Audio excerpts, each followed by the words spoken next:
মনে রাখবেন, একটা পাপের হিসেব না দিয়ে কাল কিয়ামতের মাঠে কোনো দায়িত্বশীল পার পাবে না ইনশাআল্লাহ। কোনো দায়িত্বশীল না।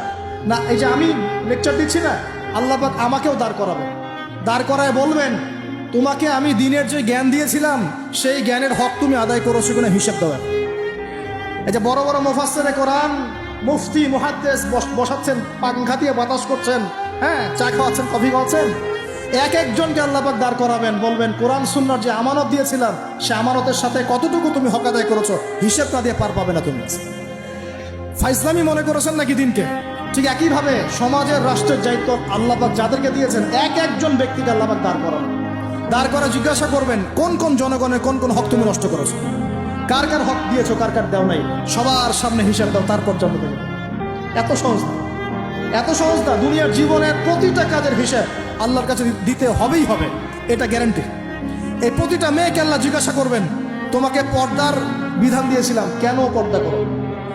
প্রত্যেক মুসলিমকে আল্লাহ জিজ্ঞাসা করবেন, 5 ওয়াক্ত নামাজ ফরজ করেছিলাম, নামাজ পড়ো না, এটা ঠিক মতো পড়েছো কিনা?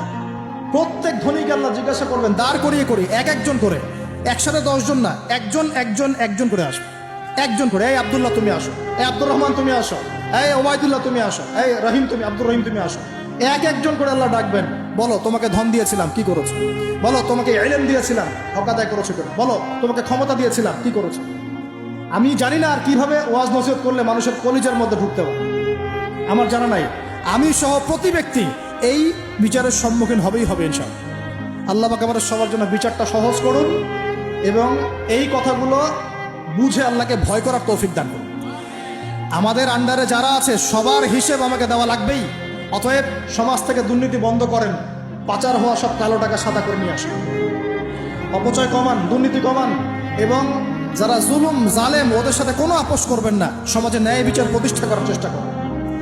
জালেম যদি আপনার নিজের স্ত্রী হয়, নিজের সন্তান হয়, তাকেও শাস্তি দেওয়ার ব্যাপারে যাররা পরিমাণ মায়া দেওয়া প্রদর্শন করবেন না। এটা হবে ওমরের শাসন ইনশাআল্লাহ। ওমর রাদিয়াল্লাহু আনহু ছেলে অন্যায় করেছিল না, সবার সামনে পিটিয়ে ওমর রাদিয়াল্লাহু আনহুর হাতেই তার মৃত্যু হয়ে গেছে। আল্লাহ আর কি বলবো, আর কি বলার বাকি আছে? আল্লাহ রাসূল সাল্লাল্লাহু আলাইহি ওয়াসাল্লাম বলছেন, হে ফাতিমা, আমার মেয়ে ফাতিমাও যদি চুরি করত, আমার মেয়ে ফাতিমার হাতটা কেটে ফেলে দিতাম একেবারে। কে বলছে এটা? আমাদের নবী মুহাম্মদ সাল্লাল্লাহু আলাইহি ওয়াসাল্লাম বলছেন, আমার মেয়ে ফাতিমাও যদি চুরি করত, তার হাতও আমি কেটে ফেলে দিতাম একেবারে। আর আমরা আমাদের দলের লোক, আমাদের সংগঠনের লোক, আমাদের সামাজিক সংগঠনের লোক, আমার চাচা, আমার মামা, আমার খালু, আমার অমুক, এই করতে করতেই তো সব শেষ করে ফেললাম। একটা সাইন করে দিলাম, যাও ওখানে যাও, তোমার জব হয়ে যাবে।